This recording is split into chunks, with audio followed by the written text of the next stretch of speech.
Ladies and gentlemen, good day and welcome to the IDFC First Bank Q4 FY22 earnings conference call hosted by ICICI Securities. As a reminder, all participant lines will be in listen-only mode. There will be an opportunity for you to ask questions after the presentation concludes. Should you need assistance during the conference call, please signal an operator by pressing star then 0 on your touchtone phone. Please note that this conference is being recorded. I now hand the conference over to Mr. Kunal Shah from ICICI Securities. Thank you, and over to you, sir. Thank you, and good evening, everyone. This is Kunal Shah from ICICI Securities. Today we have with us Mr. V. Vaidyanathan, Managing Director and CEO, Mr. Sudhanshu Jain, CFO and Head Corporate Center, Mr. Saptarshi Baprit, Head Investor Relations from IDFC First Bank, to discuss their Q4 and the full year FY22 earnings. So over to you, sir. Good evening, everybody. Thank you very much for joining us for this call this evening. I've got with me Sudhanshu Jain, who is the Chief Financial Officer of the company. Yeah, good evening, everyone. I've got Saptarshi, who heads the Investor Relations and many strategic affairs for the company. Hi, good evening, everyone. So it's nice to speak to all of you. I'd like to give a few opening remarks, and then Sudhanshu is ready with his comments with his numbers to share with you. Number one, we'd like to say that, for the last 3 years or so, you heard us say that we are consolidating the balance sheet and strengthening it. So the reason was that we had a very large loan book of over 1 lakh crores at the time of merger, but we had only retail deposits of 10,400 crores. So that was clearly unsustainable. So we slowed down the overall loan book for the first 3 years, and our loan book grew by a CAGR of only 6% from FY19 to FY22. But the retail deposits grew at a CAGR of 72% in the last 3 years. So that clearly shows that we were very focused on first addressing deposit side. I'm happy to share with all of you that phase of let me say, consolidating the balance sheet or strengthening the balance sheet, whichever way we put it, that phase is now behind us. We are quite strong. So we think that from now on, we will be able to grow the loan book comfortably. That's the point number one. Number two, you see that if you were to get a sense of where the loan book will grow from here on for the next few years, we think that to grow the loan book from now on, overall loan book, retail, wholesale, all put together, to grow that at between 20 to 25%, it should be very possible. So we will break out of our CAGR growth of 6% and get into the normal growth league, which all, it means, good quality private sector banks are growing, or probably a bit faster than that. Number three, for the growth, we also think that we have a very, very strong lending model. Our incremental lending model, by our internal assessment, is giving us a return on equity of 20%, and that's very strong. And you might ask how. And if you notice, even in Capital First, we were posting 15 return on equity on the book itself. Forget the incremental return on equity, which was much higher, maybe 18 or 20. So that itself was 15 on a cost of funds of 9. Now on cost of funds of 5, it's certainly, you can see how 15 can easily jump to 20. So you can see that that's coming. And in case this is despite the fact that we started the prime home loans, all that is factored into the ROE of 20% that I'm talking about. So on that kind of a business model, the book is beginning to grow, and that is why you will begin to see the profit jaw begin to open from here on quite strongly. My fourth comment or third comment is that all legacy accounts of the bank, which we have often talked about whenever we had, now all of those issues are all addressed. Either they are straight away in NPA, like some of the toll accounts we talk about and the power accounts we talk about, or they are current. There's very little SMA 0, 1 and 2 that is left in the wholesale book now. And whatever is there, we have provided for it. So please don't have much concern on that front. My number 5th comment is that the incremental quality of wholesale lending for the last 3 years has been pretty good. Because earlier it was infrastructure, and all of us know it is not that someone did a good job or bad job, it's just the nature of the beast was like that. But incrementally, we haven't done much of infra. We've actually focused on regular corporate lending, which is regular cash flow based, good quality name based, balance sheet based, and all that. And that book we have sanctioned close to 17,500 crores of wholesale loans in the last 3 years. And I'm really happy to share with you that the net NPA even after 3 years, and it has gone through the stress of COVID, the NPA is 0. So on that book, so you should be comfortable now that there is no real issue coming up on this front.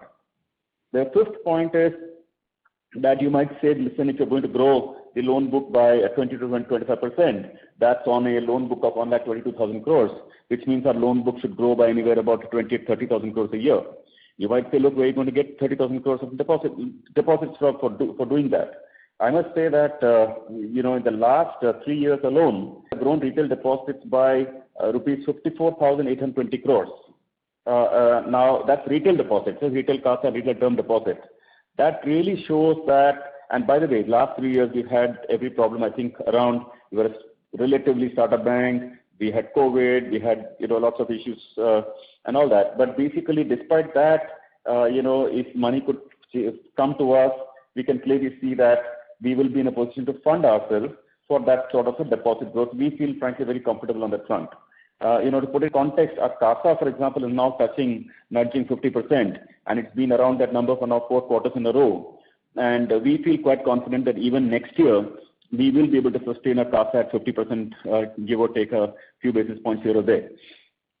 Now, therefore, to be able to have a strong deposit franchise with CASA of 50%, ability to grow, is a tremendous source of comfort for all of us, and also gives us a lot of confidence that we can now, so to say, press the pedal on the lending side.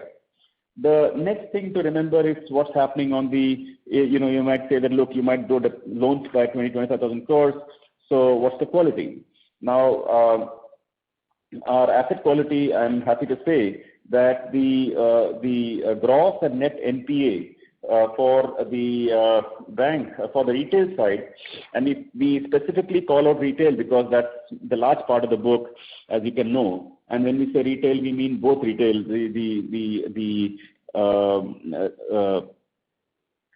personal credit, which is the retail, and then the commercial financing, which is basically business loans, business banking, commercial vehicles, those kind of stuff, which goes largely to businesses. These are the 2 categories we track. Now, on the retail side, the categories which are defined, the gross NPA has now come down to 2.63%, and the net NPA has come down to 1.15%. That graph has come down to 1.15%. Now, we have always guided that the gross NPA and the net NPA of the retail side will come down to 2% and 1% respectively, gross to 2 and net to 1%. We feel quite confident on that front. And for that, you should see the trend to give you the comfort. In March 21, when the COVID hit, let me go back a little more in time. Pre-COVID, let me say December 2019, the gross NPA of retail was 2.26%. In March 20, which is when the peak of the COVID was there, the gross NPA came down to it went up to 4.01%. In June, it came to 3.86. In September, it came to 3.45. In December, it came to 2.92. And in March, it has come down to 2.63. So it's not hard to see why this number should come down to 2 as per our guidance. Now, let me talk of net NPA. In December 19, pre-COVID, our bank's retail side's net NPA was 1.06%. In peak of COVID, it went to 1.9, which is in March 21. June, it came to 1.82. September, it came to 1.66. December, it came down to 1.28. And March 22, it has now come down to 1.15. So, 1.15 in touching distance of 1. So hopefully, there should be no concern. In fact, our own internal estimates are it will go down below 1 rather comfortably. So you get the drift about how we think of the asset quality side. Now, the next point to address, after addressing deposits, after addressing growth, after talking of asset quality, is our confidence on the capital front. Because after all, if we want to grow the book at 20%, we need to have capital by our side. So on this front, our bank is strongly capitalized. We've got 16.8% is our capital. And, we also have significant headroom for Tier 2 because we haven't raised that much of that. So we can always raise some Tier 2. and we have sufficient headroom to go. Now, next thing is about incremental unit economics, and on this front, I already described to you that our retail lending business is giving us 20% return on equity, and all we have to do is just keep, doing that in a safe way, in a quality, keeping an good eye on quality. On quality front, if you permit me, I still have to. It will give you confidence to note, it's a 10-year track record. Now, 10-year is not a quarter or 2 quarters. 10 years is straight 40 quarters. And for us to continuously, for a long time, keep a gross NPA of 2 and net NPA of 1 must give you confidence that we will get there. And if we can do a good return on equity with low gross and low net NPA and a reasonable credit loss, we should be just fine and be able to grow it from here. The next point to note is credit loss percentage. Now, I must read out some numbers to you if that helps you. Now, as far as credit loss is concerned, if you remember when the COVID second wave hit us, when we came out with the June 21 results, we took a big block of provision for COVID second wave. At that time, and it was a pretty large hit, we took a 1,872 crore provision. Not all of it was retail; it had some lot of wholesale, infrastructure account, etc. But still, it had retail. Retail was a component of that. Now, at that time, we had given a clear guidance of what we expect Q2, Q3, Q4 of FY22 to look like. At that time, if you recall, I had publicly said to all of you that our Q2 provisions will be less than Q1, Q3 will be less than Q2, and Q4 will be less than Q3. I'm happy to share the following numbers with you as it turned out. So, our Q2 provisions was 475 crores, Q3 provisions are 392 crores, and Q4 provisions are only 369 crores. And the sum total of all these four numbers is 3,100 crores. Now, our average loan book for the year was 1,18,700 crores. So if you divide, you'll get a number of 2.5 to 2.6%. Now you can think and calculate for yourself that in a COVID-ravaged year, where Q1 was so hard hit, and by the way, in Q1 there was lockdowns across the country. I can't say across the country, but across large number of states, it's practically a national lockdown, but there was no moratorium. So slippages were there. So despite such a quarter and a year, our credit loss for the whole year was only 2.5 to 2.6%. You can do the math; it's somewhere there between the two. I think it's 2.6. So therefore, if it's COVID-ravaged year, it was 2.6. Really, it's not hard for you to also believe us that next year, when we're guiding this for 1.5, we have done our maths for that. So if we take annualized credit loss, then for Q4, our annualized credit loss is only 1.2%. Now, so that's 1.2. We are guiding for 1.5. So we kept ourselves sufficient cushion to when we say that next year will be 1.5. And therefore, there is enough data by our side that when we were running this, so earlier it was 2.5, now even a COVID year is 2.5, now we're guiding for 1.5.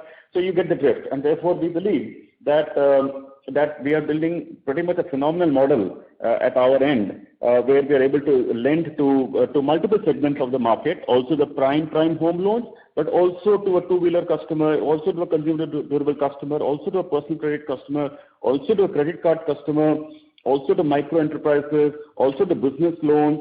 We are spanning a wide range of also for affordable housing. So we're doing spanning a wide range, and blend at 1.5.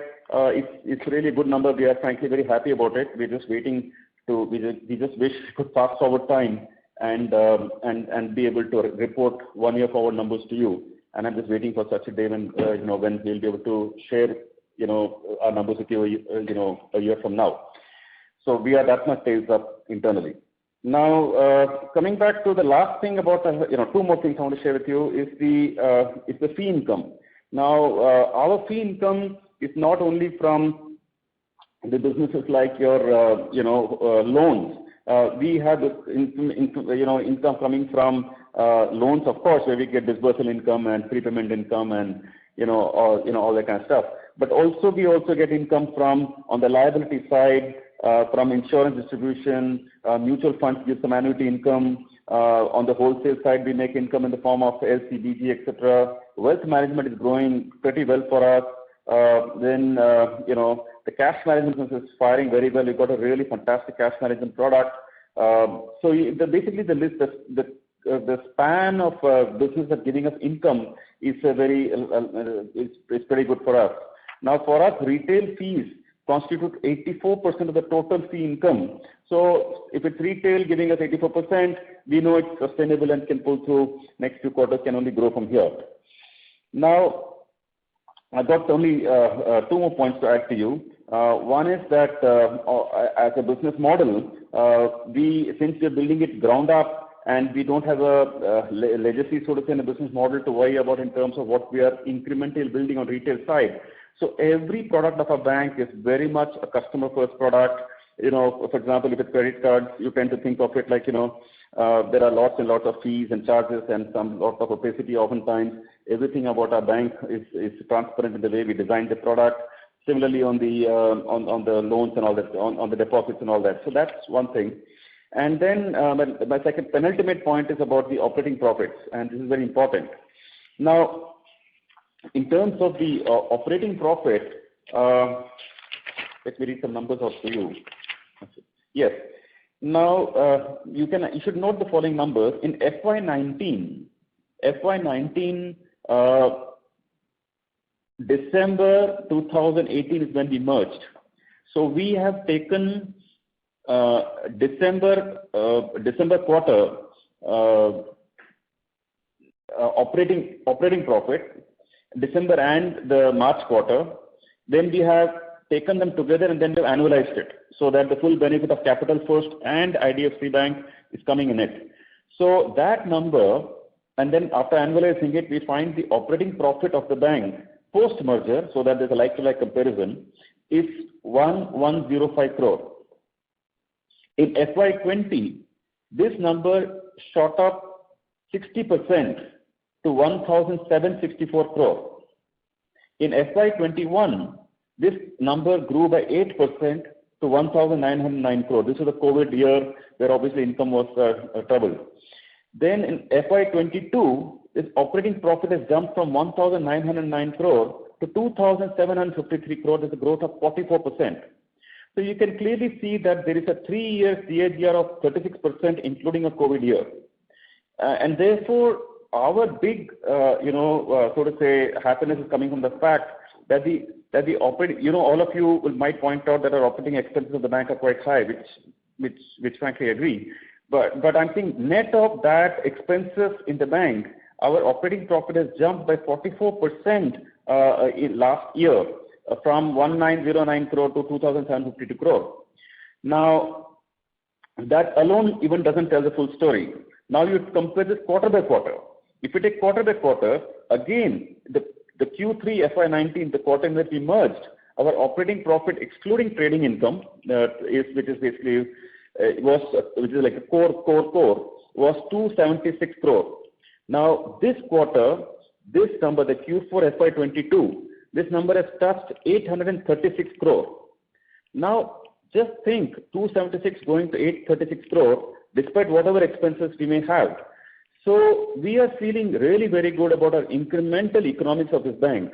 And I am a firm believer that if incremental economics are so strong, all we have to do is just sit and deliver Rahul Dravid style, not play any false shots, no cross-patted, nothing. And then this will jump from here. And then straight away, if you adjust for a reasonable credit loss, you will get to see strong return of equity. So we feel broadly that a bank is headed for a fantastic return on equity, and that game will play out. Many of you have had concerns over the last 2-3 years because you felt that you're always coming and saying this legacy or that legacy. That really was never the intent, but unfortunately it turned out like that. But I can safely say that 3-year period is behind us. We fixed everything. Now we're just looking forward to growing the bank, and hopefully, if you're staying put with us, you will get to see the results from our side. So thank you very much. That's my quick talk on an overview level. Maybe my friend Sudhanshu can give you a quick commentary on the specific this quarter's numbers. Thanks, Vaidya. I would like to start with an update on the growth of on the asset side of the business. As Vaidya said, we have witnessed strong business momentum continuing into Q4 FY22. The overall funded assets of the bank grew by 13% during the year to reach rupees 1,31,951 crore as on March 31, 2022. This was mainly driven by the growth in retail loans and commercial finance loans, which grew by 28% and 15% respectively on a YOY basis. Disbursements were strong, and in the retail segment, these were higher by 32% in Q4 22 as compared to Q4 FY21. Within the retail segment, the home loan segment registered the fastest growth, and that book grew by 52% on a YOY basis. The bank has seen strong traction on the prime home loan segment since the launch of its attractive interest rates for prime home loan customers. The rural finance book within retail, which includes funding to self-help groups, Kisan credit cards, micro housing loans, and some small enterprise loans, that book grew by 12% on a YOY basis. The bank has maintained its conservative stance towards commercial loans, which include business loans, commercial vehicle loans, with strict underwriting norms, and that book grew at 15% on a YOY basis. On the wholesale side, the bank continued to bring down its infrastructure book as per the stated strategy, and it reduced by 36% on a YOY basis and 14% sequentially. The non-infra corporate book remained steady with a growth of 5% on a YOY basis and 9% sequentially. The top 10 borrowers concentration has steadily come down and reduced to 3.7% as of March 31st, 22, as compared to 5.9% in March 31, 2021, and 19% in March 31, 2018 before the merger. The bank plans to grow corporate book going forward based on the right opportunities, pricing, and the assessment of risk. Infrastructure book is now just 5.2% of the overall funded assets. We are happy to report that guarantees which were given by the bank for Spectrum has now been released. The bank has more than 7 lakh issued credit cards so far, mostly to existing customers of the book. Our spends per active card are higher by 35% as compared to the industry average. On the liability side, the bank CASA deposits have grown by 11% on a YOY basis to reach rupees 51,170 crores, and the CASA ratio as on March stood at 48.44%. However, point to note is that average CASA for FY22 stood at 49.88% as compared to 41.50% in FY21. Overall customer deposits increased by 13% on a YOY basis to reach rupees 93,214 crores. The proportion of current account in the overall CASA mix improved to 18.29% at March 22 as compared to 11.8% in March last year. The bank has managed to bring down the excess liquidity during this quarter as the NCR was at 136% as compared to 149% last quarter.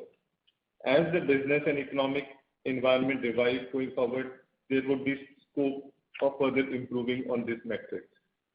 This quarter, bank added 42 branches to take the branch count to 641 branches. 70% of the new branches were opened in semi-urban and rural areas.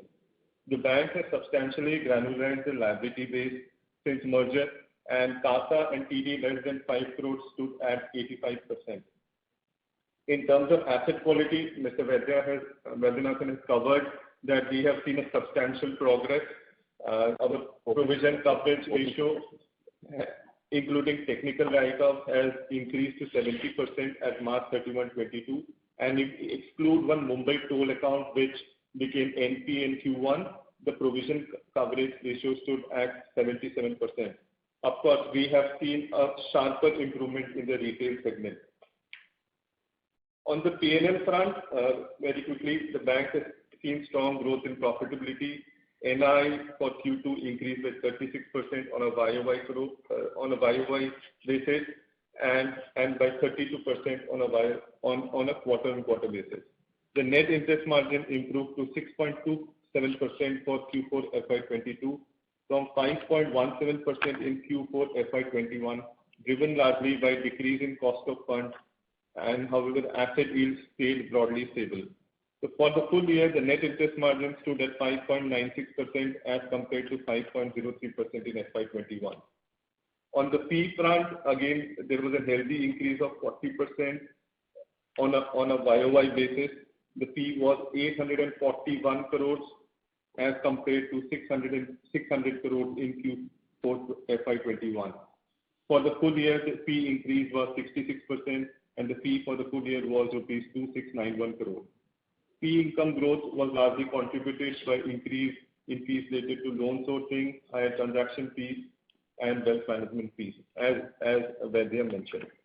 The fee growth was 13% on a sequential basis, which also indicates a strong performance on this front. Core operating income increased by 37% YOY to rupees 3510 crores in Q4 FY22 from rupees 2561 crores in Q4 FY21. The core operating income of the bank for the full year grew by 38% as compared to FY21. Operating expenses grew by 24% at rupees 2674 crores for Q4 FY22 as compared to rupees 2156 crores for Q4 FY21 on account of increased business activities and lower base due to subdued economic activity due to COVID last year.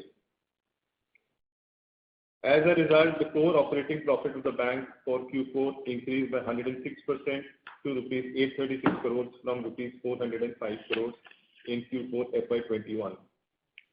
Provisions were lower by 36% on a YOY basis, and as Vaidya mentioned, the credit cost for the quarter has come at 120 basis points, and this has come down on a quarter-on-quarter basis. The bank has not utilized any portion of COVID provision in this quarter and carries forward COVID provision of rupees 165 crores as on March 31, 2022. As a result of all the numbers which I talked about, the profit after tax increased by 168% to rupees 343 crores in Q4 FY22 from rupees 128 crores in Q4 FY21. Sequentially, it went up by 22%. PAT for the full year was at 145 crores. We had posted a negative PAT of rupees 630 crores loss in Q1 due to higher provisions of rupees 1872 crores to tackle unprecedented COVID-19 second wave impact. Thereafter, the profitability has improved gradually to rupees 152 crores in Q2, to rupees 281 crores in Q3, and now 343 crores in Q4 22, driven by gradual improvement in the core operating profit and sustained credit cost levels. The bank has maintained strong capital adequacy, and its CAR was at 6.74% as of March 31, 22, with CET1 ratio of 14.88%. The overall CAR has improved by close to 298 basis points vis-a-vis the last year. The bank also mobilized Tier 2 of rupees 1,500 crores during the quarter in its maiden round from marquee investors, including LIC, which came with 60% participation. The bank is comfortably placed in terms of capital as compared to the mandated levels and look forward to growth going forward. With that, we can hand it over for Q&A. Thank you very much. We will now begin the question and answer session. Anyone who wishes to ask a question may press star and 1 on their touchtone telephone. If you wish to withdraw yourself from the question queue, you may press star and 2. Participants are requested to use handsets while asking a question. Ladies and gentlemen, we will wait for a moment while the question queue assembles.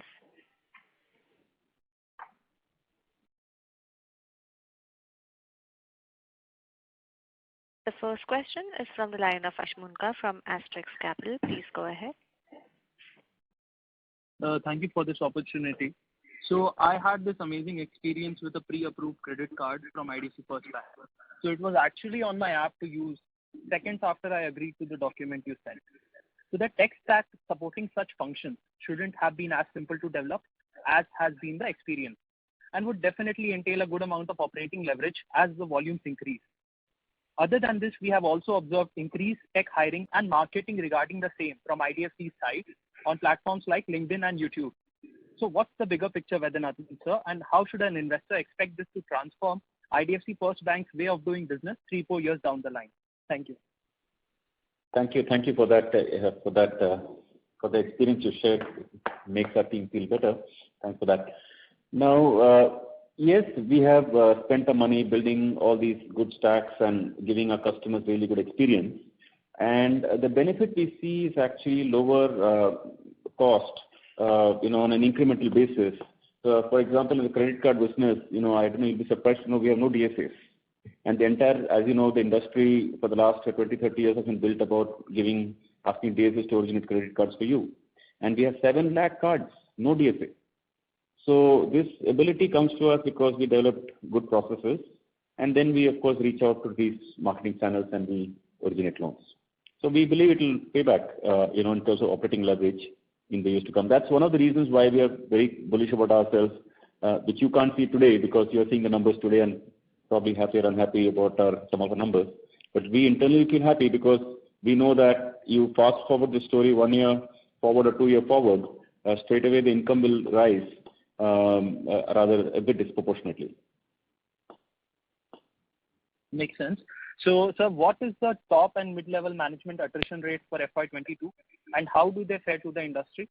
How does the company continue to keep the credit underwriting culture intact if we are growing at 25% plus rate continuously as so many new people enter the business? Thank you. It's a both great question. Somehow attrition will not put any public numbers, but I can tell you briefly that our attrition at senior management, let me say at top 2-3 levels of management is very, very low. I mean, we rarely come across, and we all come across a case only once in an odd while. It's quite low, very stable. Now, attrition is more in the bottom of the pyramid, really when people join for the first jobs, work for 2-3 years, find a higher compensation somewhere, go away, or move for personal reasons or whatever. So attrition is typically more on the lower end of the hierarchy chain. Now, with regard to credit, that's an easy one to answer because we think that our credit will hold up with scale, and that's something that we feel very confident of. That's because, the whole credit architecture of this bank, we have built ground up, so we know every bit and every moving part of this place, we meaning not I mean the whole team. We understand what we built, we understand the stack, we understand the credit criteria, we know how each of these evolved, we know what we built in 2011 and 12 and 13 and 14 and 20 and 21, 22. Every time the scorecard has evolved with the learning. So we've been through this process, basically, the inside out of it.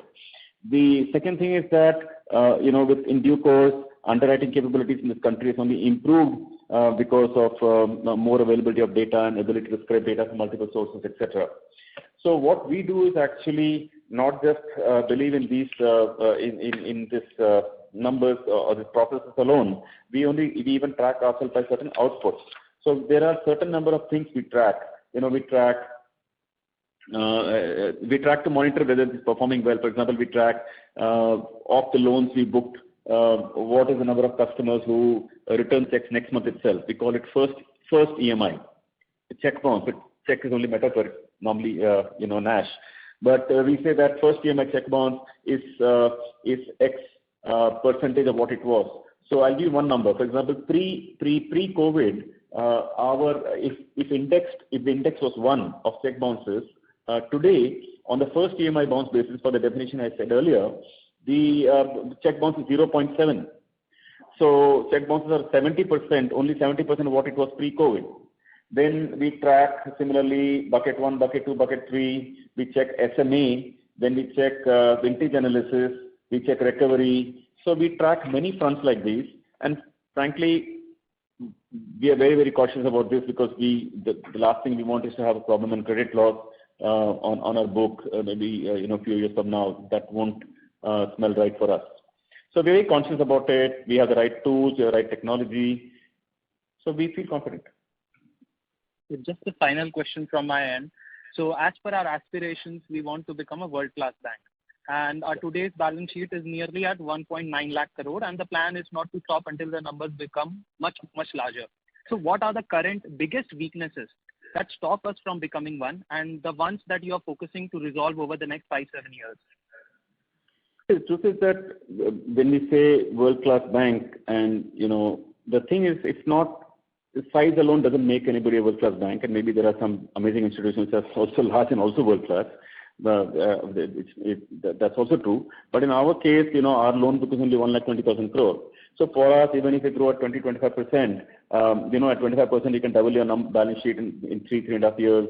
You double it again in 3.5 years. So for us, it's not difficult for you to imagine that this 1.2 lakh crore bank will become say 2.4 crore loan book maybe 3-4 years from now. Another maybe 3-4 years from then, maybe 5 lakh crore book, and from there hopefully another 10 lakh crore book. This story will never stop at all. Just not stop, because the lending is running by a machine here. It's running by a set of formula and a bit of credit underwriting processes, and there is unserved credit in the country. So you see, large amazing banks like ICICI Bank, 20 years ago they were just a 200 crore loan book. So who would have imagined they'll become a 6 lakh crore retail book today? So it just compounds. That's it, over a period of time. Look at HDFC Bank, look at Kotak Bank, look at the other banks. They're all great banks. So for us, to keep compounding from here the loan book and play a steady straight game for next 15-20 years, really I don't see a problem. Thank you so much, Vaidyanathan sir. The answers were very helpful. Thank you. Thank you. The next question is from the line of Lalit Dev from Equirus. Please go ahead. To understand on the margins trajectory. So in this quarter, it was like about 6.27%. So was there any one-off in the quarter? Because as we see, like the core NIMs have improved by about 28 basis points on a sequential basis. Yeah, Lalit, there were no one-offs as such during the quarter. So this is a steady increase which has happened on a quarter-on-quarter basis. Okay, thank you. And so another data question, can you tell us the gross slippages and the net slippages during the quarter? Yeah, gross slippages for the quarter was about 1,400 crores and net slippages were about 700 crores. We saw strong recoveries during the quarter. And there was one, corporate account of about 250 crores that slipped during this quarter. It was a legacy corporate account. But if you net that out, the numbers are quite comfortable. Sure, sir. Thank you. Thank you. The next question is from the line of Ishan Agarwal from Irvana Capital LLP. Please go ahead. Hi, thank you for the opportunity. So first of all, congratulations on a superb performance on all fronts. The team has again surpassed my expectations in terms of the execution. Thank you. So first question is that given the levers that we have for increasing NIMs from here on, even at 6.27%, if I have to name a few, we are booking retail loans at 14.5 to 15%. We are replacing 25,000 crores of high-cost deposits over the next 3 years. Our LCR drag is there right now on our balance sheet, and our incremental cost of funds is 5%. Then why are we saying that NIMs should taper off from here on? Won't these levers push the NIMs to a higher trajectory of say 6.6 to 6.8%? Yes, it could still rise from here. It could still rise from here. And what will be your guidance on the OPEX front for FY23? Will it be in line with your overall loan growth, or will it be lower? Lower, because that's where the operating leverage comes in. If you remember the first speaker gentleman spoke, I think it Anish, if I'm not mistaken, he talked about that experience. So basically, so if the loan growth, if the loan book grows by say 22-23%, OPEX should grow at a lower pace is what we are expecting. Think about it as what the NII plus fee income will grow at. Okay. And think of the OPEX should grow lower. But more than the percentages, what is important is the fact that remember the NII, give me the P&L. The NII plus fee income, they tend to grow on a larger base. Right. So a larger base growing at a greater percentage vis-a-vis OpEx growing slower but on a slower base, that is what actually expands the P&L so sharply. Okay. My last question. I'll give you a number. I just got some numbers here, so I'll explain. So let us look at the income line for the bank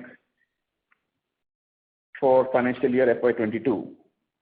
So our NII plus fee income without trading gains, okay, straightforward, only income, core income, that was 12,397 crore. So and obviously OpEx is much lower. So just think that and last year this income has grown by 38%. Right. If you take the quarter on quarter, this number has grown by 37%. That is Q4 FY22 divided by Q4 FY21. That's 37%. Right. But the income, the OpEx line has grown by only 24% on a lower base. Right. And that's where suddenly the operating leverage, suddenly, otherwise you might wonder how did the income, the core, what we call the core operating profit, how did it jump from 400 something crores to 800 crores?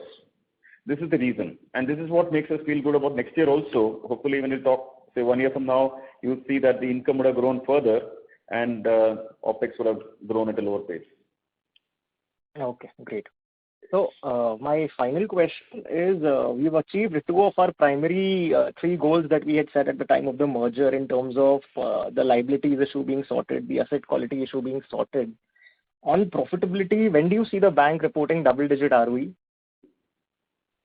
Soon. How soon? So soon meaning definitely I think by our own internal estimates are that by 4th quarter of next year we should be getting there. 4th quarter of FY23. Yes, and then you know the trajectory. Remember, we're coming from 0. Right.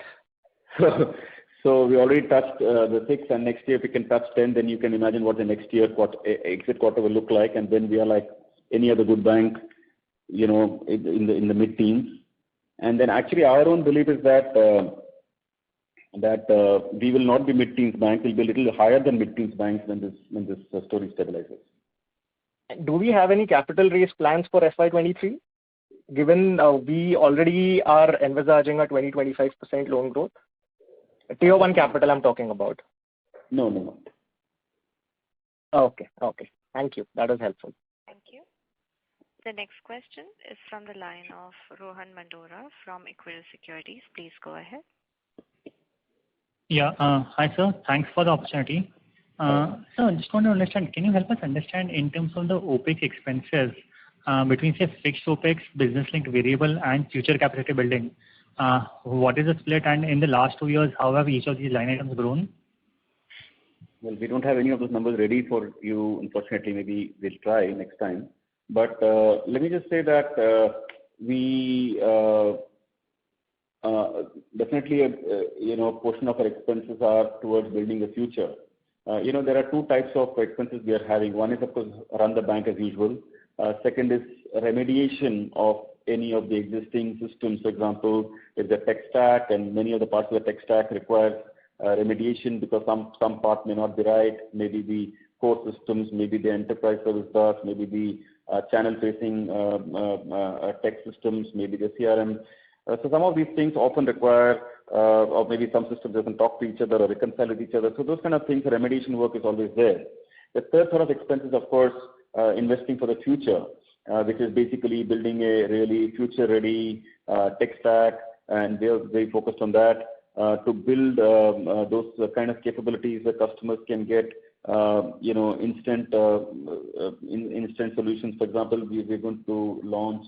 We have launched a mobile app, but we're going to launch an upgraded version of mobile app where customers should be able to purchase mutual funds, etc. On the fly. On the fly meaning not just buying a mutual fund. Actually, we've done API connect with all the mutual fund companies, and therefore we through an integrator whereby customers can come there. Customers can do a query of the highest performing mutual funds, either the Morningstar or something, and then they can book click the fund they want to buy. Then they can see the categories of companies, categories of investments underneath. They can see the companies underneath those in mutual funds. They can click and buy what they want to buy. So these kind of capabilities we are building in the bank. And I think all of these will add value to the bank in the longer run. You may not be able to see it in the P&L this quarter or next quarter, but we are building a bank for the long run, so they will all add up. Right, sir. So, sir, any ballpark range where we are operating in terms of these expenses towards future technology additions? No, we don't have specific numbers on this one. And, sir, what will be the total OPEX towards, say, the DSA distributor payouts in FY22? I don't have the number offhand. We don't share those specific numbers. Sure, sir. And, sir, employee count as of March 22? And where do we see employee per branch trending in, say, next 3 years? No, where it has come down from 50 or to 40 from, say, 19 to 21. And where do we see that trajectory in the next 3 years? We think that for most of our regular businesses like, home loans, car loans, personal credit, etc., we don't need people anymore. I mean, we don't need to expand the team at all. And very much the existing team that we built should be able to just have a higher disbursal of about 25% straightforward, just because of the way the economy lifts and the way people become more productive over time. But for maybe new businesses that we launch, so our hiring, if any, will only be for that. There's nothing we need for existing businesses. Sure, sir. And just employee count as of March 22. And that's one of the reasons you will see operating leverage. Supposing we have X number of employees doing all the loan businesses, and the same team. So supposing a loan book is, just make it up, say 90,000 crores. How much is the loan book right now, retail? 93,000 crores. And you make it up. Suppose the 93 goes to, say, 120,000 crores or something. We add more people. You get the drift. You straight away see what it will do to profitability. That's how operating leverage plays out. So we will need people only for newer bank branches report, where we need to have people, maybe add some in wealth management, maybe add something in gold loans, maybe add something in some businesses where we have to build in private sector, like, so those kind of things will add people, but not really for regular businesses. Sure, sir. Thanks a lot. Thank you. The next question is from the line of Bhavin Gala from Marine Capital. Please go ahead. Hi, Bhavin. Hi. Thank you, sir, for the opportunity, and I really congratulate the entire team of IDFC Bank for doing the heavy lifting and pulling the bank across last many years. I have few pointed questions. First is on the retail banking operations. The recent earnings do suggest that the retail banking operations have turned around. They have posted a PAT of 400 crore plus.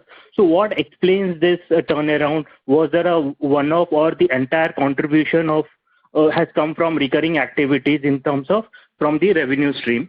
The second question is, though in the PPT you have mentioned entire spectrum related BGs have been repaid. So if you could help us in terms of specific numbers on the exposure of Vodafone Idea.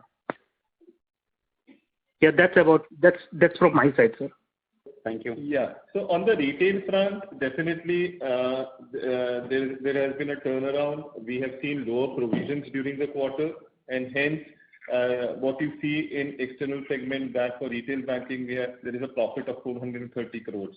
So there is no runoff as such. This has come to lower provisions and robust growth in the retail asset book.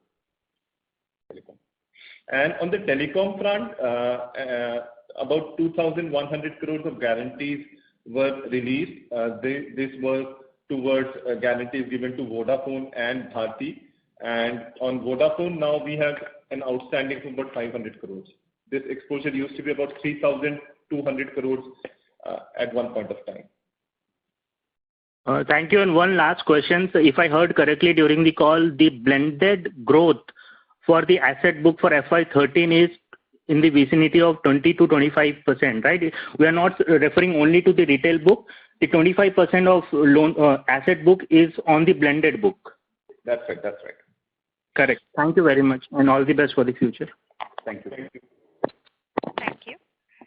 The next question is from the line of Sahil Sharma from SS Capital. Please go ahead. Hi, sir. Congratulations on a great set of results. My first question is to understand our CASA strategy. if you look at our CASA book, its growth has been slightly lower than our loan book growth in Q4 and also FY22. The liability franchise is the backbone of any modern retail bank. So what I'm wondering is what is our strategy on the CASA side and whether it is possible for us to improve our CASA ratio even from here beyond 50%. Related to that, I think what was mentioned is that current accounts are 15. Hold on, let's take one question at a time. We'll make our life easier. So this, the CASA is easy one to handle. Actually, see, last year we were running LCR of 150%. So that's a lot of money excess, lying either with RBI or in repo or somewhere, or reverse repo. So we're not getting enough returns. So this year onwards, we want to grow the loan book. We will press the accelerator on deposits. We will get it. We really don't see any concern. I mentioned in my opening remark how we raised about 25,000 crores even in a COVID year. I'm telling you, maybe there are concerns about our bank that you might have had about our profits and all in the past. But I hope you'll agree with me that our bank really is a respected brand. We get deposits, huge deposits from retail, not the bulk deposits kind. And when we just want to press the pedal on the liabilities, it just comes pouring in. I see. So can we expect it to grow roughly at the rate of the loan book so that the CASA ratio is maintained roughly? Yes. We'll grow a little bit faster. We think that 50 is no problem for us to maintain. Okay. So related to that, my question was, I think our current accounts are around 15 to 18% of CASA right now. And I wanted to understand what kind of initiatives we are taking to grow the current account book and whether there is an opportunity to cross-sell our current accounts to our MSME retail borrowers. Great question. It's a good observation also that our current account is as a proportion of CASA, so to say, is not good enough. And we need to improve on that. For us, savings account, pressing the button on savings account is an easy one. We just pressed it and we got it. But we will start working on current account a little more because that requires, as you know, I've built this even in a previous organization, that it takes time to build it because you need to build good technology, good ecosystem, capture the flow of money from end to end, from business to business, and then add multiple solutions to customers which are not just banking related. It could be accounting solutions and HR solutions, legal solutions. You've got to build all those capabilities. So we're building this up right now. And we are quite confident that we will make a mark in that space also. Okay. Just to add, the proportion of CASA in the overall CASA has improved from 11% to 18%, and our endeavor would be to take it to 30% in due course, like other good banks. Okay. Thank you, sir. So last question from my side. We had launched an amazing credit card product. And the rate of interest here is sort of dependent on the customer credit profile. And I think the idea here was that it might encourage some of our customer base to revolve credit, the ones that are comfortable revolving credit. So have you seen that actually pick up? And can you share any kind of data on what percentage of our credit card customer base is actually revolving their credit and how this compares to industry? By the way, there's a lot of disturbance on your line. If you don't mind, just go on mute mode. It'll help others. As far as credit card is concerned, we are in the first. If you don't mind, just go on mute mode. No, I think it's disturbing. Yes, I've muted the line. Yeah, hurting the ear. So back to you. So on the credit card front, typically the business takes time to start getting about 50% of the loan of the book to start having interest income. So typically you can think of it like about 25% of the book could be revolver, about 25% of the outstandings could be installment based, where the customer is not revolving, but customer is choosing to convert the transaction to an installment. So, and balance 50% are straightforward transactors, they just pay up on time. So we would say we are a little behind the industry at this point of time because we are still a newer player. We just 1 year into the business. But as this plays out for the next 1 or 2 years, we will definitely get better. But our good thing about our bank is that our customer complaints are really very low. Customers, by the way, we are a new bank. It's not that people knew our credit cards compared to other banks who have 15, 20 million cards each, or maybe 15 million, and we just have maybe 700,000 today. So despite being a new player, the spends on our cards is really good, and the delinquency is very low on this business for us. So all this is coming because right at the beginning when we launched the card, we didn't trying to game the customer, figuring out, if you price it like this, I'll make more money, less money. We straightforward made a really good product for the customer. We didn't say that if you spend so much, I'll waive your fees. If you do that, we straight away said it free for life, or no annual fee. We straight away paid good reward points. We straight away said that reward point can be redeemed for the next purchase, something that really nobody does, in our knowledge. Everybody wants to give some catalog against it. So, though we are planning to introduce a fee structure for redemption of reward point, but I guess it will be nominal. Customers have already been notified. So basically, we have put a really simple product and a really customer-friendly product. So I think it'll pay back in due course, maybe a little slow, but it'll pay back very well and pay back in a sustainable manner to us. Thank you. We'll move to the next question from the line of Ashutosh K. Mishra from Ashika Stock Broking. Please go ahead.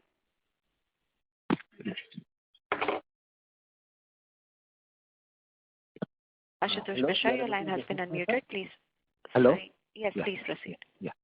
So my question is, sir, to understand the long-term evolution of the names, especially from a 3 years perspective. Keeping in mind where do you see your composition of retail and commercial finance books going ahead from here? We have launched prime home loans also. So how you see the names getting between the advantage which we have on the paying off the high cost borrowings and the change in the retail and commercial loan book going forward from here? So Sudhanshu, I'll take this. See, the thing is that, when we started the whole, post-merger, we put out a number that retail will be X percentage of the book, 70% and all that. Now, we're past that stage, so we don't want to put any more guidances on what percentage it will be. We want to, we ideally would like no business to have more than 15% of our total book.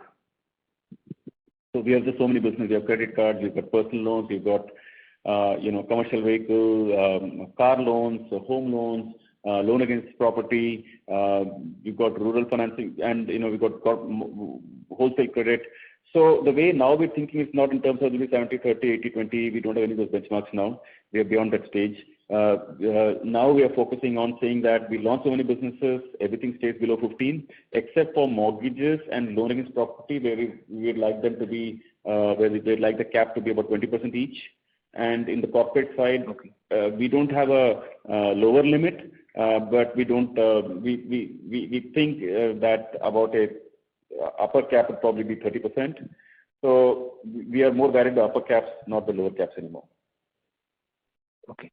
So we can maintain that we don't peg a number that wholesale will be 30 or 20 or 10, nothing like that. Whatever gives us good returns, whatever gives very diversified, whatever where we are very where our credit underwriting standards are well proven and we feel confident to grow, whatever is very diversified, whatever meet and wherever we have our own strengths. So whatever grows, as long as it doesn't bust a particular limit, we like to grow it. That's it. Got it. So we can expect the NIM to remain above 6% or 5.5 if I ask you from the 2.5 year down the line, roughly. Yeah. Yes.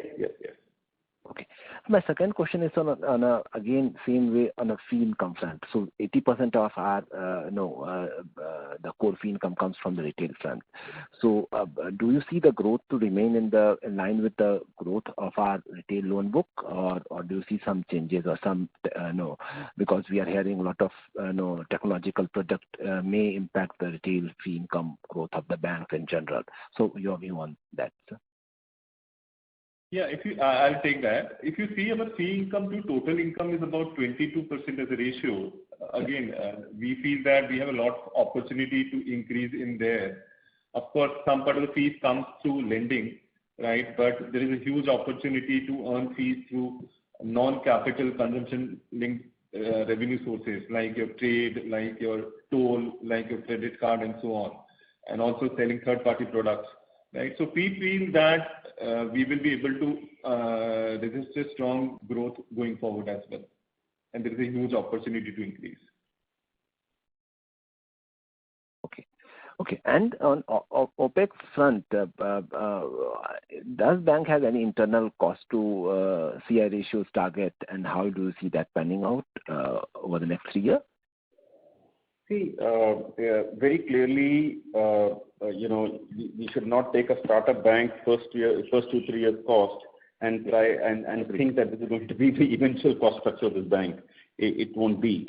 We are finding that cost to income will begin to come down with simply by scale and with operating leverage. And of course, I'll give you a color on the incremental. One of the things we track internally, which is not a number we release to the market and things like that. One of the things we track internally is incremental cost to income ratio. So how this incremental cost to income ratio works is that the year goes by, we know the bank has generated a certain amount of income and the bank incurred a certain amount of OPEX this year. So that becomes the incremental, and that number for us is trending down pretty quickly and will trend down next year also. And finally, incremental cost to income becomes the cost to income eventually on a scaled up book. So to give you an idea, this year, in this quarter, in Q4 FY22, so let me take you back to Q2 FY22. So at that time, our OPEX growth was 47%, but income growth was 41%. So obviously, it's not a great cost-income ratio. You come to Q3 FY22. So our expense growth was 30% and income growth was 34%. Now you come to Q4 FY22. Our expense growth is 24%, but income growth is 37%. Yes. So you see how the jaw is opening. So it should not surprise you at all if you wake up next year after that, to see the incremental cost to income coming down for the bank. It will come down. Okay. I'll tell you another very big factor which many people are missing when they're evaluating a bank. So you think of today's cost income as X percentage, let me say 78% or something like that. If you take the latest quarter, 76%. When we say 76, actually not, we strip out all kind of treasury income and everything. We just mean core, which we can measure quarter on quarter. So that's somewhere there.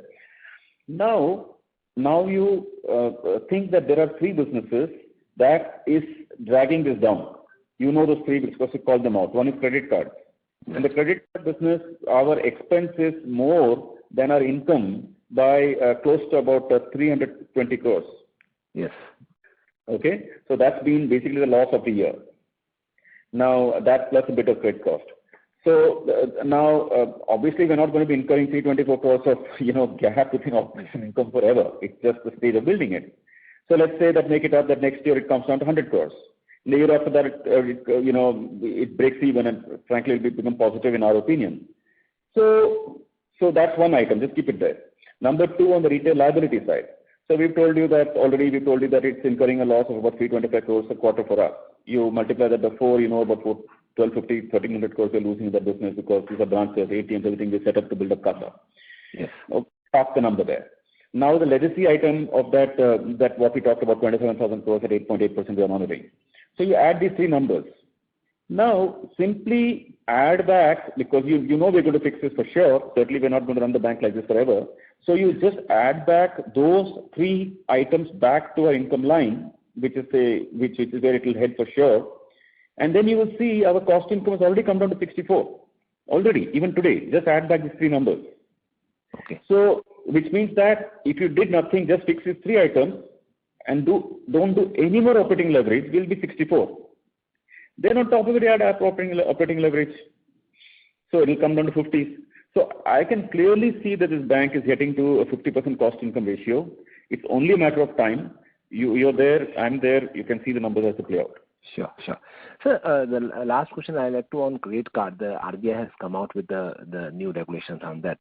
What's your view and how do you see our bank is doing in this? Because your product is really good. Last In the last con call, you have asked one of the analysts to take this, and I have taken that, and I really find very good product. So, what's your view on RBI regulation first, and how do you see the bank's long-term strategy on the credit card? We like it. We are very proud about the product we launched. I'm also happy, like the first gentleman who spoke, that you also had a good experience. Thank you for sharing. So with a good product, we think this book will now begin to continue to grow for us. I told you credit quality is excellent. Customers are happy. We hardly have complaints. So basically, we think we will keep growing this. And there is a lot of profit to be made in this business. Right now, in all this conversation of cost to income and adjusting ROE, etc., I'm merely talking about matching expense to income.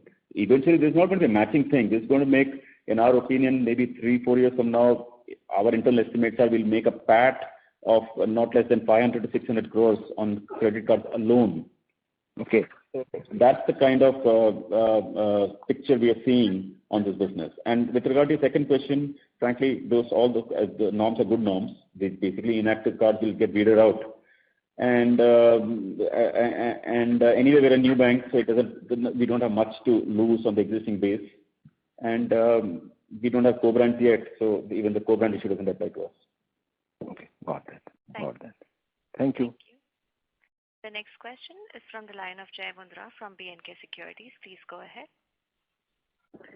Yeah, hi sir, good evening and thanks for the opportunity. Sir, question is on your SA mobilization. I just wanted to get some more quantitative aspects here. So clearly, the SA mobilization SA story has been phenomenal without in the last 3 years without putting too much branches as well. If you can help us, to understand the granularity of this SA portfolio.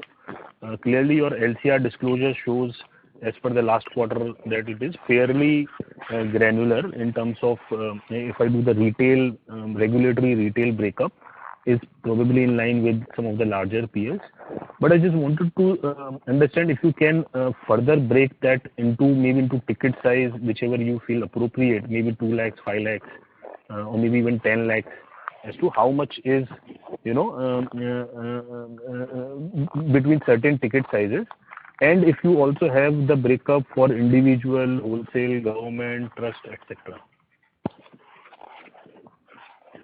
The way we think about it, that yes, I think on the savings account front, I think yes, the bank has done a good job. Actually quite a good job. But I think on the current account front, we've done a okay job, I think, because our current account business should grow faster. In fact, it should outstrip the growth of savings account for us to get a decent balance mix of CA and the SA. So we'll work on that. And, India is open, opportunities are open. We have a really good bank and really good products, really good products. So we will definitely address that issue as it goes along. With regard to the balance per account, and just as you speak, maybe you can ask the next question and I'll fetch the answer by that time. Per account, how much balance you get, etc. I don't have the number offhand. Sure. Okay. Actually, as we speak, we got the answer. So sure. So no, I don't want the average number. I actually wanted if you have the breakup, maybe by ticket sizes, maybe by HNI or maybe by ultra HNI or maybe by salaried retail or maybe a normal let's say 50. Yeah. I'll tell you, as a bank, generally speaking, we are if you're trying to get a sense of segment, we are attracting a slightly upper middle class income segment kind of or a HNI kind of segment, which is naturally kind of gravitating to us. That's because of the kind of branches we put up. I don't know if you've been to any of our branches. They are really high quality branches, spacious, and very, very, they're really good branches. Employees are really preferred. So our branches are like that. Our products are also such that there is our brand is also such that people tend to believe that we have good products and so on. And our wealth management offering is really good. So last time I told someone to take a credit card. Now I'm going to request to take our wealth management business. Just try our operation. You'll understand what really is the platform we built. So our wealth management business is very good. And our interest rate is such that it tends to attract HNI customers more. So let me just say that we get a upper income customer base to our bank. Largely, we also get the people who open 10,000 accounts, but we get more the upper end. Right. And similarly, sir, if I were to see how much of your asset side customer, what could be the proportion of savings account which is coming from your existing asset side customer, or is it that the asset or the SA acquisition strategy is slightly different from asset side of customers? Yeah, it is basically on the asset side, we have two kinds of customers. One is the consumer durable and two-wheeler kind of, they represent certain income profile. That income profile doesn't leave much balances actually. And if at all they probably take the 10K product of the bank. But there's not much of a penetration we have in that segment. So we'd love to. I mean, we like every segment, but we haven't made much of a penetration there. But our segments are more, like I said, people who are having a home loan from us, or people who have a business loan from us, who then also tend to have a bank account with us. Like I said, we are a little slightly upper middle class kind of income segment. But any number, sir, that you want to put to that? How much of your SA would be funded? We'll come better prepared next time on this question. I don't have it right now. Sure. No worries, sir. And on your number of employees, sir, if you can give that number, and maybe because you have clearly higher yields and you are you are arguably sort of dealing with on the asset side slightly, let's say, self-employed SME sort of customers. If you can also help us, what could be the number of employees which are engaged in recovery / collection / monitoring, and is that proportion slightly higher than other banks, or there is something else which is driving such a better let's say asset quality performance? See, basically asset quality is some quality of underwriting and the skills developed in them. It's got some correlation to yield, but not really a lot. So, for example, so basically these days, even everything's getting digitized, even collection side is all getting, just like sales. So, we not put out any specific division-wise numbers in the market, so I have no intention of sharing that. But I can just say that, not that I have it on my hand, but we don't share it anyway. We don't put out division-wise. That's not the data which is there in the investor presentation. But generally speaking, we are actually find that the number of employees inter-say over a year is only coming down, though the book is going up. And that's because, more and more work is happening digitally. To give you one idea, for example, let me say even a year ago or 2 years ago, if X number of customers returned their checks unpaid, and, a certain percentage, let me pick a number, say X percentage of them, X percentage of that Y was going to visit the customer. Now, it's not X%, because now you're sending a UPI link to the customer paying to UPI, so nobody's going to the customer's home. So you get a sense about the entire activity of somebody going to the customer's home, picking up the check, etc., has come down.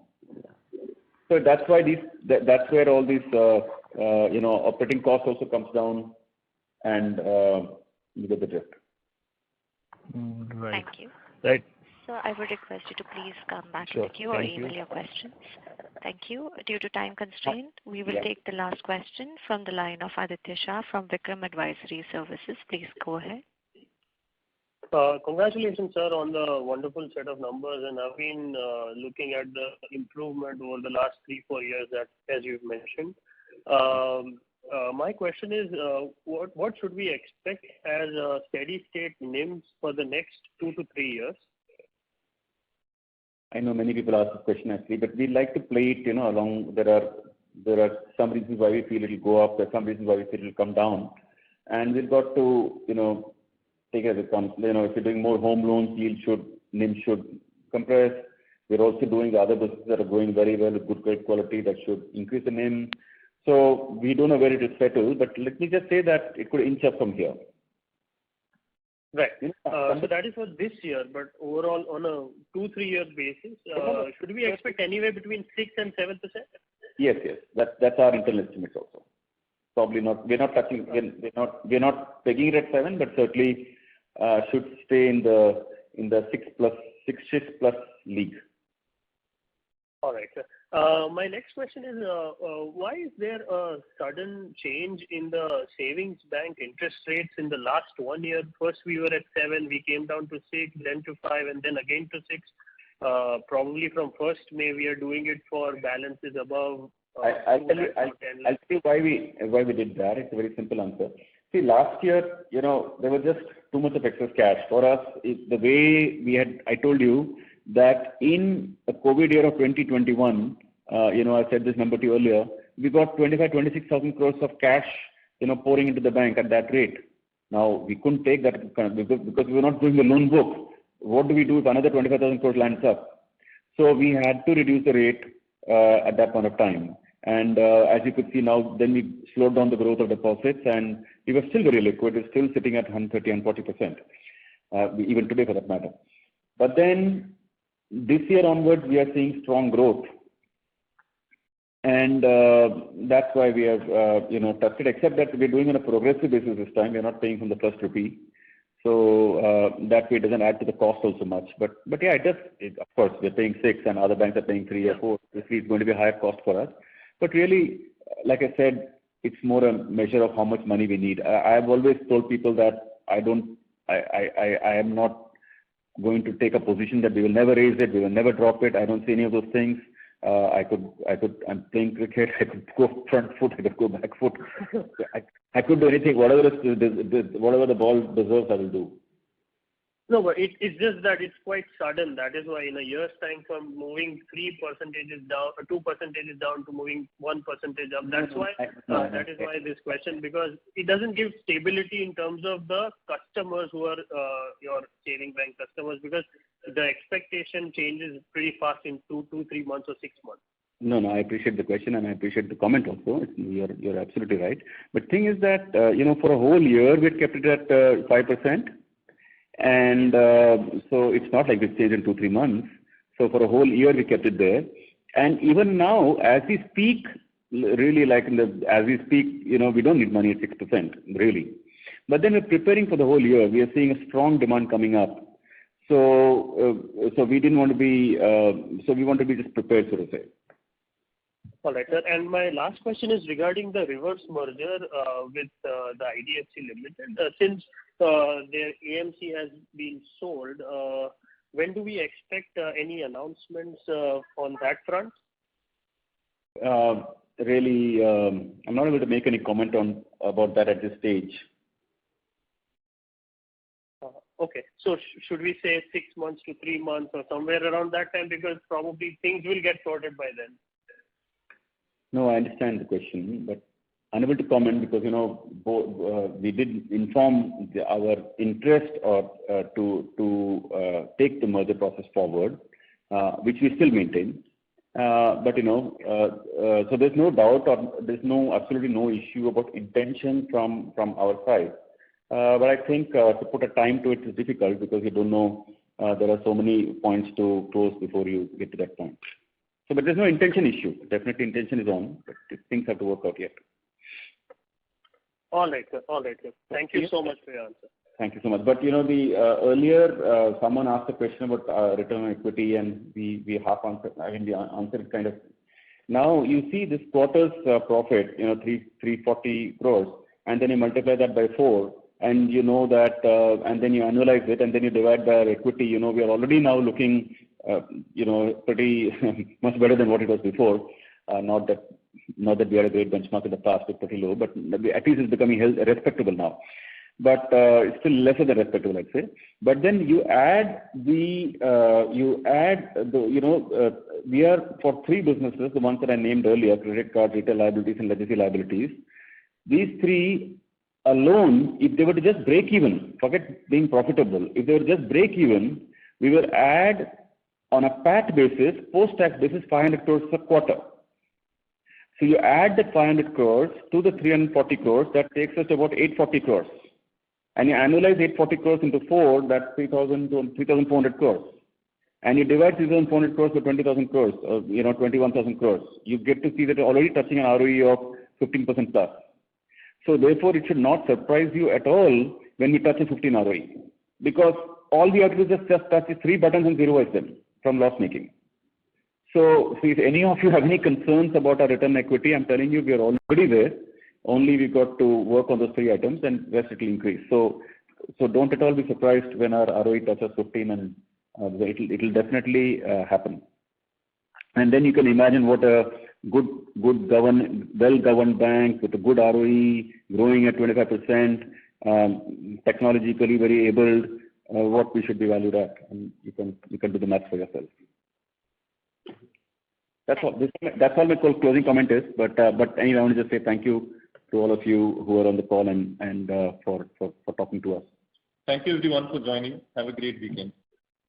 Yeah, thanks, Mr. Vaidyanathan, and thanks, Sudhanshu, for patiently answering all the questions, and all the best for the future. Thank you all the participants for participating on the call. Thank you, and have a good weekend.